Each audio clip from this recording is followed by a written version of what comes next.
Today I'm going to tell you how to go on the run and do it the right way. And I'm in this shady looking area because most people think like people going on the run are going to be hiding in this place and this is where we're going to be living for the next 9 months. But I'm going to tell you the right way to do it. My name is Jason Hanson. I'm a former CIA officer and I'm the New York Times bestselling author of Spy Secrets Can Save Your Life. Please welcome back former CIA officer Jason Hanson. Former CIA Jason Hanson. This handsome fella is Jason Hanson. This is Jason Hanson, former CIA guy.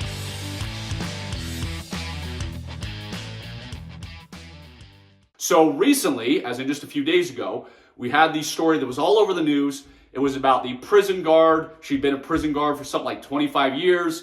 And then she broke out her lover who they'd been dating or something for 2 years and then went on the run. They got caught after 10 days. So if you're doing something illegal, you should obviously get caught. But I'm going to tell you how I help people go on the run, how to disappear without a trace. Before I do that, make sure you like, subscribe, turn on that ring notification. But let's get down to business. So in my business, I do some consulting. So I help them start a new life, disappear without a trace. And I can tell you honestly, the only reason you're gonna wanna do this is if you have serious threats against you, because it is very mentally tough. It takes an incredible amount of discipline. So going back to this woman who's a prison guard who had her boyfriend and they broke out and they were caught after 10 days, there's only one thing they did right. And the only thing they did right is to use cash. The guy, the convicted murderer, he was 6'9". That is a major problem when you're going on the run because you need to blend in. So it doesn't matter how many wigs you use. It doesn't matter all that kind of stuff. You can even change your gait, which you should. 6'9" is hard to hide. So hopefully you're not 6'9", and then if you have to disappear, you're more normal looking like I am, meaning I'm not super tall, I'm not, anything. At least I think I'm normal looking. Some may disagree. So that helps blend in. As I said, the only thing they did right, and the one thing they did right is they had cash. You've got to have some cash. You can go sell your house like the woman did, take that cash. I personally build up cash all the time just to have for emergency uses. I don't plan to go on the run. I have no desire to go on a run unless my kids start driving me more crazy. Maybe I will, but I believe you should have emergency cash. I have it in a fireproof safe. I have it in various areas, including home, including storage units, including places I'm not even going to tell you. So just do a little bit each month. If you go and try and build up $50,000 overnight, well, maybe you have the money and God bless you, God bless capitalism. For most people, it's a good idea. Hey, I'm just gonna add $200 every month to my emergency stash cash. That way I have it. So when people come to me, I usually expect to hear very horrible stories, right? Like, hey, my boyfriend's gonna murder me, my ex-husband's gonna murder me, the court system won't help me, yada, yada, yada. So this woman hires me for a day of consulting. I'm expecting to hear some horrible story, and she basically tells me in a nutshell, hey, my husband is a loser. He hasn't had a job in 20 years. I'm a very successful executive. I almost said what she did. I'm not going to say that. But I'm a very successful executive, and I just want to disappear and never have anybody find me, not have to deal with them, any of that. Well, here's the problem with that. If you're trying to vanish for those reasons, you have to notify people. So you have to send that Dear John letter to your husband that says, hey, you're a loser, hasn't had a job in 20 years, adios. You have to notify your friends and family. Because if you just vanish, what's going to happen? Well, the police, the FBI, everybody's going to get involved, and you don't want law enforcement coming after you. So if you are disappearing for good, legitimate reasons, meaning non-illegal reasons, you're not a fugitive, just escaped from prison, then you have to let somebody know. That way you don't have the full, federal government coming after you, bothering you. So that's very important. Next, how do you decide where to go? Well, you want a small city, and when I say small, 25,000 and 50,000 people. You don't want a city of 100 because then you will stand out. But I'll tell you why you want the small city in a moment. But 25 to 50,000 allows you to blend in. You also want to be in a conservative place. So you want to be in a state like Utah, Wyoming, Idaho, something like that. Florida's good. Florida's got a ton of small cities too. And the reason you want to be there is because when you go to that city, you're going to use your cash to rent an apartment. And you're going to go to a mom and pop apartment management, or not an apartment, excuse me. You want to rent a townhome or a house from an individual, not an apartment. The reason you don't want an apartment is they have big databases, they're going to have all your information. But when you go to these small places, small towns, and you rent a place, you want to go to a mom and pop property management company. That's what I meant to say a second ago. These mom and pop property management companies, if you bring them a cashier's check with a first month's rent, last month's rent, and security deposit, they will happily take your check without running any kind of background checks, without doing anything. You don't want to go to a big firm, let's say a RE/MAX or some national property management firm. They're going to have computer databases that are big. They're going to have many, many checks, meaning they're going to have things they have to check off to satisfy, their corporate overlord. So these mom and pop places, they're small town USA. They're not having huge databases. They're not running a bunch of checks. How do I know? Well, I live in a small town in Utah. When I moved here, just because I always like to do this stuff for the fun of it, even though it drives my wife crazy, we did exactly what I'm just telling you. I got a cashier's check. We rented a townhouse. They didn't background check me. They didn't do anything. Those property management companies, cash is king. When they see that cashier's check, they're happy to take it. The reason you want to be in a small conservative town is if you go to New York City and you try and do this, well, New York City is going to want 27 forms of ID. They're going to want to have you fill out 1 million pieces of paperwork. They're going to want to have your firstborn. You're going to have a DNA sample, and Chairman Mao is going to have to approve you to rent that place. So stay away from liberal big cities. Go to small conservative towns and do just what I said. Cashier's check, mom and pop. So you want, hey, John Doe's Real Estate Management Company. Like I said, you don't want RE/MAX. You don't want Berkshire Hathaway or any of that kind of stuff, which is a national type of chain.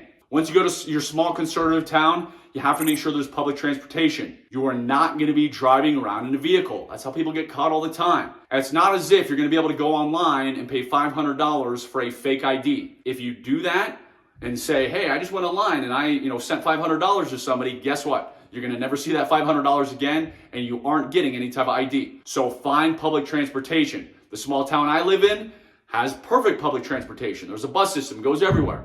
So you don't need to own a car, and you won't want to own a car because there's just another way to track you. If you do have a car and you get pulled over for speeding and you show them a fake license, they're going to know that. You're going to get caught. If you show them your real license, well, obviously, that can be if you're a fugitive, that's in the database. But let's just say you're a good, honest person. But maybe you've got a very wealthy ex-husband coming after you, and he knows how to do illegal things. And so when the cops give you a ticket that says, hey, you got a ticket in John Doe, you got a ticket in Timbuktu, Wyoming, and he knows how to hack into those databases, well, he now knows you're in Timbuktu, Wyoming. So dump the vehicle as soon as possible. Don't even have a vehicle. Take trains, planes, automobiles, paying cash as much as you can to where you want to go, and use public transportation. Now, people always ask me about burner phones. Here's the truth about burner phones. Yeah, you can go into Walmart. You can grab the prepaid phone. You can grab the minutes. Do not go home and do it on the internet, because that's not good. You have to put in your information.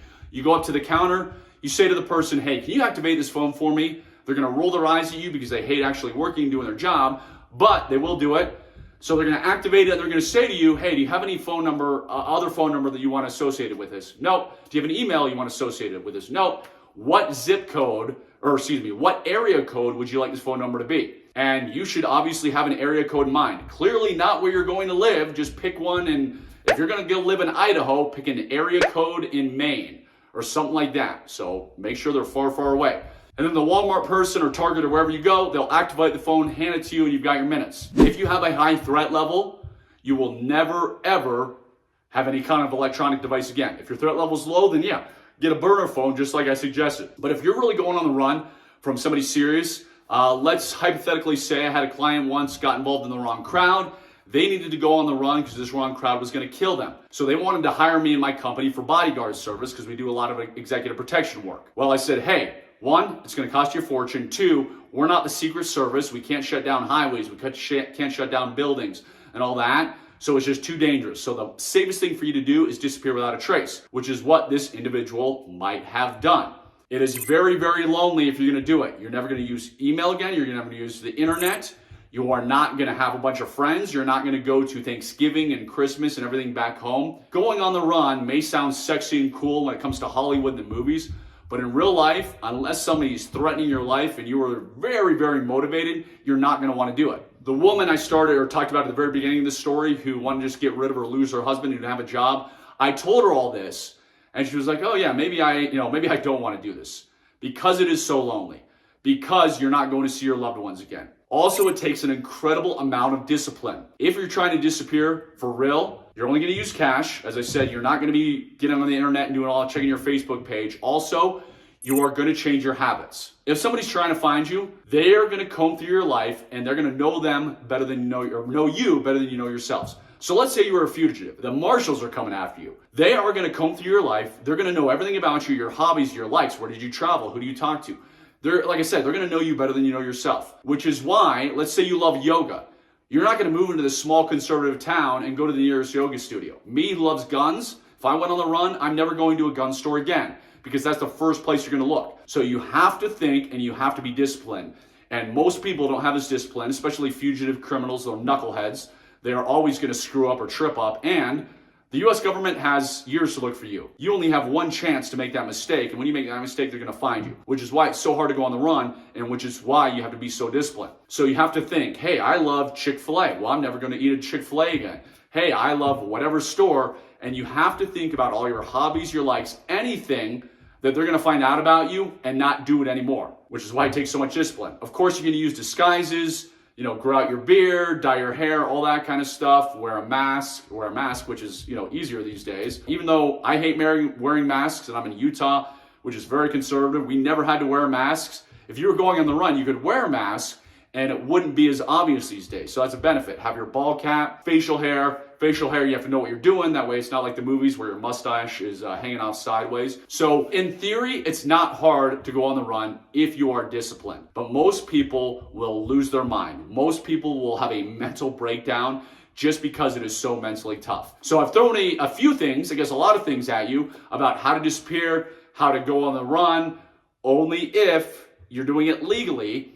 If you want more in a special report that I give away, go to bugoutbadguns.com. Again, bugoutbadguns.com, and you'll get a very in-depth special report, which gives you even more detailed intelligence operative tips about how to disappear. All right, that's enough. I got to run, get out of this creepy room that I'm in. Have a wonderful rest of the day. I'm former CIA officer Jason Hanson. Make sure you like, subscribe. I got a lot more videos coming your way.